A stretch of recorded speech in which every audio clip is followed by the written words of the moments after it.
actually started restoring services for our city after my predecessor, Scott Peters, who I'm running against.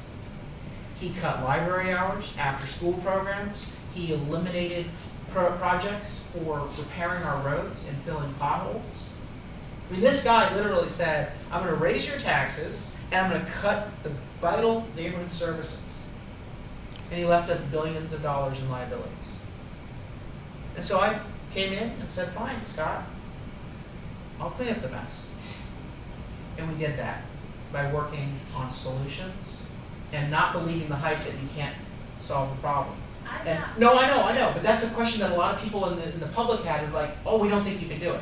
We don't think you can do this without a massive tax increase or cutting services. And yet we rolled out a plan and got the plan implemented to fix the pension system. So I know that people are going to oppose me on both sides of the aisle. But we're going to do exactly what we did here in San Diego. We're going to be persistent about offering the reforms, and I think the American people will demand that Congress fix the inequity, reform itself. And I'm going to work with Democrats and Republicans to get that done. Because it's so important that we do that. If we don't make these changes, we're going to keep getting the same result. They're going to have a culture there that they are somehow above it all, that they don't have to be transparent or accountable, the no budget, no pay. This is what irks me about Scott Peters. He said that he was going to get no budget, no pay done, and he failed, and then he comes back to the district and misleads the public by saying he has done it. They all got checks during the government shutdown. They got checks. They cashed the checks. Their view is, oh, no budget, no pay means that if we prepare a budget and pass it in one chamber, we've done our job. I'm sorry. Anyone talk to a sales agent? That's like a sales guy saying, I submitted the proposal to the client. Now, they didn't accept it, but I wrote it and I submitted it, so I get a commission on that, right? No, you didn't make the sale. You didn't pass the budget. You didn't work out with the Senate and the President and the House, something that we all could agree to. You didn't get the votes. You didn't bring people together. So you know what? No budget, no pay. And people say, how are we going to do this with the 27th Amendment? Well, very simple. You pass the law today to make sure that on day one of that new Congress, that no budget, no pay is in effect. And for the existing people, and this is something Scott Peters won't do. I'm hoping he takes my idea and runs with it.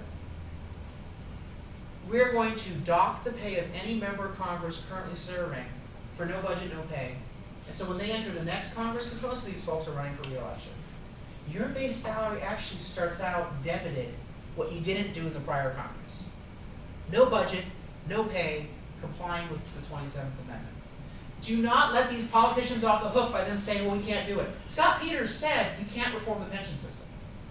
That it's vested benefits, it's all locked in, let's accept our fate. He's saying the same thing about many of these problems in Washington. Don't believe it. Don't believe it. Challenge our leaders to actually act and take on those uncomfortable reforms that need to be implemented. I never said I don't believe it. I asked you about your strategy, and what I got out of all of that is that your strategy is public pressure. Absolutely. That's it. That's what it comes down to. Public pressure, absolutely. Okay. All right. Every step of the way. Oh, and one more just short thing, Yep. because you mentioned the shutdown. Would you have voted for it? No, in fact, the day that the current year's funding ended, I laid out a 1-week CR, clean CR, because I never had to shut down our city government to get reform.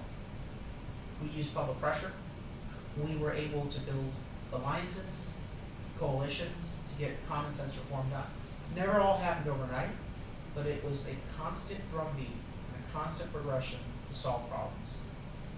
We don't see that sort of approach in Washington. You see rhetoric, brinkmanship, and a lot of collateral damage, but very little actually getting done. And so my proposal was very simple, 3 parts. 1 week continuing resolution. Since you guys have run out the clock, you guys are going to get 1 more week.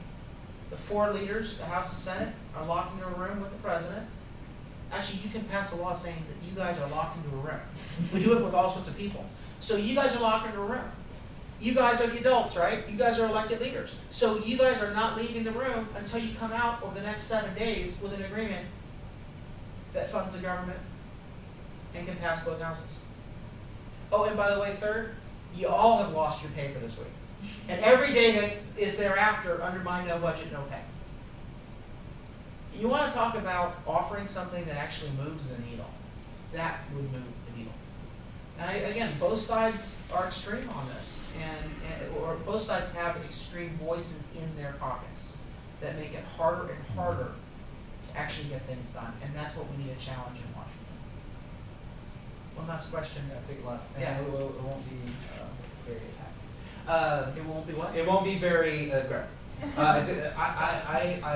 have a lot of competence in here, and I'm going to give that to you. And I agree with a lot of things. So I have your vote. No, that's my question. Why, because when you talk about, let's say, Obamacare or healthcare, for example, the state borders thing, that's a very liberal idea. Regulating. Healthcare affordability is not a liberal idea. No, I'm talking about states. It's like taking that because that was in the original ACA, and that was taken out, like you said, the lobbyists and if you were to make it in Congress, your Republican colleagues are the ones that voted down that state border provision that you speak of. Why are you running as a Republican if your main message is bipartisanship when your Republican colleagues are going to basically shoot down every idea that you propose today? You know, it's a good question. I really do appreciate it. Hopefully I've sparked enough of an interest that you might keep an open mind. I won't say who it was, but one of the trackers that the Democrats had on their side confessed after the campaign, after spending many, many, many town halls, doing literally what you guys in the back are doing. He said, yeah, by the end of the campaign I was supporting Carl.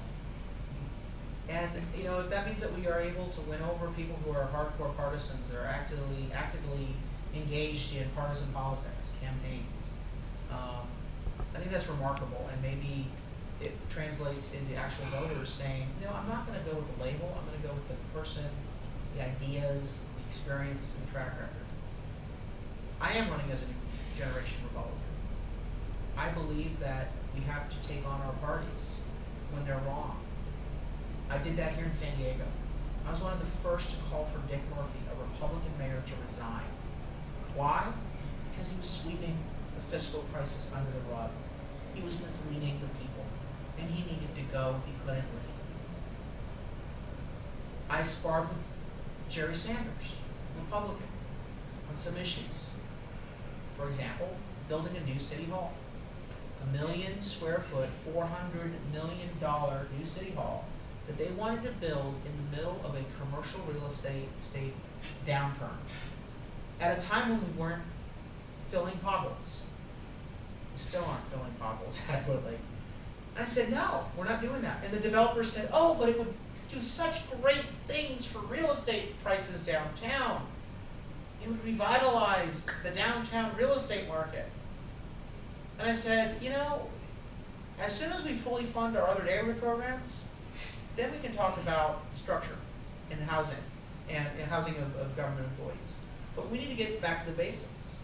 And I'm proud of the fact that I was able to lead the coalition to stop that project, taking on some big interests in the process, Republican interests. So I am cognizant that in order to get change and reform, sometimes it means you start by reforming your own party. I would encourage Democrats to take on the labor unions, because they will stand up and fight for their special interest at the expense of other working families. If you're not a dues-paying member, you're inconsequential. They would enact policies that would limit competition